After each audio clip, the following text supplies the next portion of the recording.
Hello, আসসালামু আলাইকুম listener. YouTube চ্যানেলের পক্ষ থেকে আপনাদের সকলকে জানাই স্বাগতম। আমাদের আজকের ভিডিওর প্রতিপাদ্য বিষয় 41তম বিসিএস ইংরেজি অংশের সমাধান নিয়ে। আর আপনি যদি আমার চ্যানেলে নতুন দর্শক হয়ে থাকেন তাহলে অবশ্যই চ্যানেলটি সাবস্ক্রাইব করুন আর পাশে থাকা বেল আইকনটি বাজিয়ে দিন। তো চলুন ভিডিওটি শুরু করা যায়। এখানে প্রথম কোয়েশ্চেনটি হচ্ছে যে to win a prize is my ambition. এখানে আন্ডারলাইনকৃত যে ওয়ার্ডটি আছে সেটি কী ধরনের ফ্রেজ।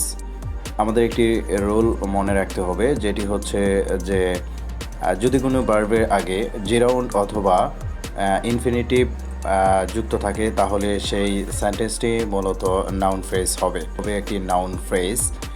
সঠিক উত্তরটি হবে B. Use the word opposite in meaning to tears. এখানে বলা হয়েছে যে টার্সের বিপরীত শব্দ কী হবে। আমরা জানি যে টার্সের বাংলা অর্থ হচ্ছে সংক্ষিপ্ত। তো আমরা এখানে অপশনগুলোর মধ্যে দেখব যে এখানে বিপরীত শব্দ কোনটি হবে, অর্থাৎ কনসাইজ শব্দটির অর্থ হচ্ছে সংক্ষিপ্ত, অর্থাৎ টার্সের সমার্থক হবে এই ওয়ার্ডটি। সুতরাং এটি হবে না, যেহেতু এখানে সাবজেক্টের আগে টু ইনফিনিটিভ যুক্ত আছে সেহেতু এটি হবে এক্সপ্রেসিভ শব্দটির অর্থ হচ্ছে ভাবপূর্ণ, এটিও হবে না। তারপরে হচ্ছে ডেসক্রিপটিভ, যার অর্থ হচ্ছে বর্ণনামূলক, সুতরাং এটিও হবে না। তার মানে সঠিক উত্তর হবে বি নাম্বার, অর্থাৎ ডিলিট, কারণ এটির অর্থ হচ্ছে মূলত বিস্তারিত।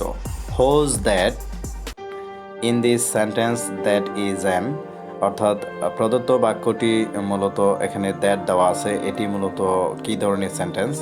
তো আমরা জানি যে দ্যাট, দিস, থোস এইগুলো হচ্ছে ডেমনস্ট্রেটিভ প্রনাউন। সেন্টেন্সটিতে যেহেতু দ্যাট আছে সুতরাং এটি হচ্ছে একটি প্রনাউন। সঠিক অ্যান্সার হবে A. What is the noun form of the word know. Know শব্দটির অর্থ হচ্ছে জানা বা অবগত হওয়া। এর নাউন ফর্ম কী হবে?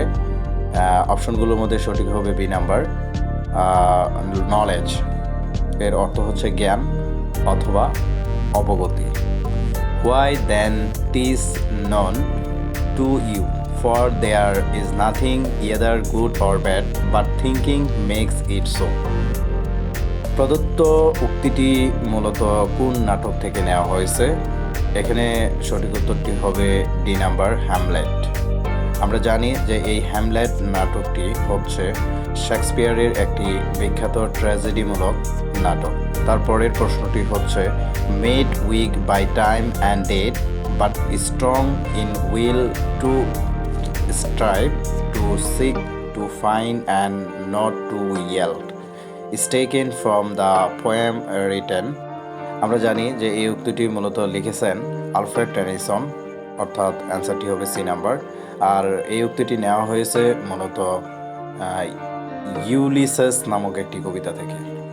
তারপর হচ্ছে give somebody a piece of mind, এটার অর্থ কী হবে? এখানে সঠিক উত্তরটি হবে মূলত tell someone that you are very angry with them. সঠিক উত্তর হচ্ছে এ নাম্বার, যার অর্থ হচ্ছে যে কাউকে বকুনি দেওয়া অথবা আপনি তার উপর রাগান্বিত হলেন, এরকম কিছু বোঝাচ্ছে। I shall help you provide you of me, here the underline word is an, অর্থাৎ এখানে আন্ডারলাইনকৃত যে সেন্টেন্সটি আছে সেটি মূলত কি। আমরা জানি যে যখন দুইটা ক্লোজকে একসাথে সংযুক্ত করে তখন সেটি কী হয়ে যায়? কনজাংশন হয়ে যায়। তো এই সেন্টেন্সটিতে আমরা দেখতে পাচ্ছি আই শ্যাল হেল্প ইউ এবং ইউ অফ মি এই দুইটা ক্লোজকে মূলত প্রোভাইড দ্বারা সংযুক্ত করা হয়েছে, সুতরাং এই ওয়ার্ডটি হচ্ছে একটি কনজাংশন। সঠিক উত্তর হবে C. Identify the correct spelling. এখানে চারটি অপশনের মধ্যে কোনটি সঠিক হবে সেটি আমাদের বাছাই করতে হবে। তো এখানে সঠিক উত্তর হলো কোয়েশ্চেনার, অর্থাৎ C number. Which word is preposition. প্রদত্ত বাক্যগুলোর মাঝে যে বাক্যটি বার্ড প্রিপোজিশন হিসেবে ব্যবহৃত হয়েছে সেটি হলো what can we do but sit and wait. এখানে সঠিক উত্তর হবে B number, who is not a romantic poet. এখানে বলা হয়েছে যে রোমান্টিক কবি নন কে। আমরা জানি যে রোমান্টিক পিরিয়ড এর সময়কাল হলো 1798 থেকে 1832 খ্রিস্টাব্দ অবধি। আর রোমান্টিক কবি হলেন পিবি শেলি। 1792 সাল থেকে 1834 সাল পর্যন্ত তিনি ছিলেন, এবং এসটি কলেরিজ ছিলেন মূলত রোমান্টিক যুগের একজন কবি, যিনি ছিলেন 1772 সাল থেকে 1834 সাল পর্যন্ত। তারপরে রয়েছেন জন ক্যাটস, আরও অনেকেই রয়েছেন। তবে টি.এস. ইলিয়ট মূলত তিনি ছিলেন জর্জিয়ান পিরিয়ডের একজন কবি, সুতরাং এখানে রোমান্টিক পিরিয়ডের কবি তিনি ছিলেন না। সঠিক উত্তর হবে D number. In Shakespeare's play Hamlet was Prince of. এখানে বলা হয়েছে যে শেক্সপিয়ারের বিখ্যাত যে হ্যামলেট নাটকটি ছিল, সেই নাটকের কেন্দ্রীয় চরিত্র বা নায়ক মূলত কোন দেশের ছিলেন? উত্তর হবে সি নাম্বার, ডেনমার্ক। এখানে বলা হয়েছে আদেলা কুইস্ট এবং মিসেস মোর এই দুইটা যে চরিত্র ছিল সেটি কোন উপন্যাস থেকে নেওয়া হয়েছে? সঠিক উত্তরটি হবে মূলত C number, a passage to India থেকে। Shylock is a character in the play, মানে শাইলক হচ্ছে কোন নাটকের মূলত চরিত্র ছিল?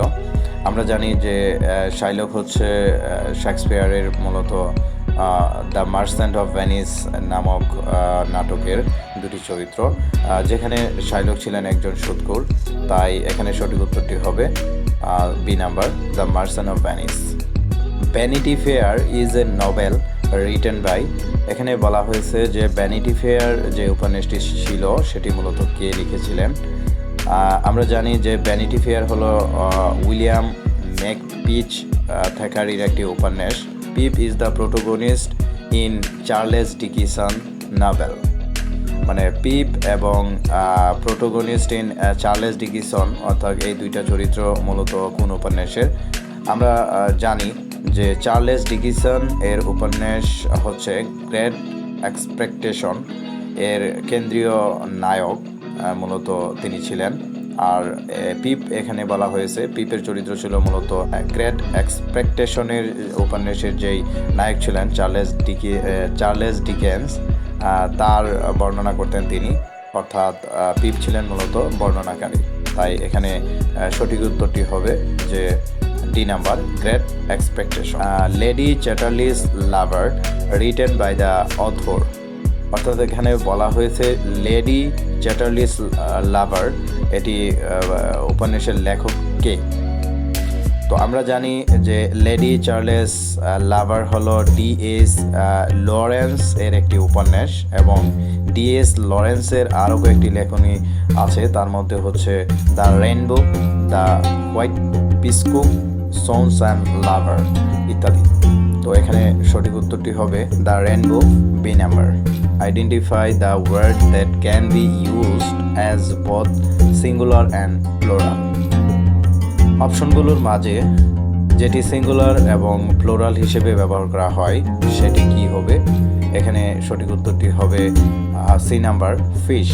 The old man was tired of walking, here walking is an dash.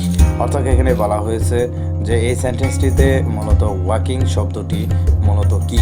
যখন কোনো ক্রিয়ার সাথে আইএনজি যুক্ত হয়ে একই সাথে নাউন এবং ভার্বে কাজ করে তখন তাকে জিরাউন্ড বলে।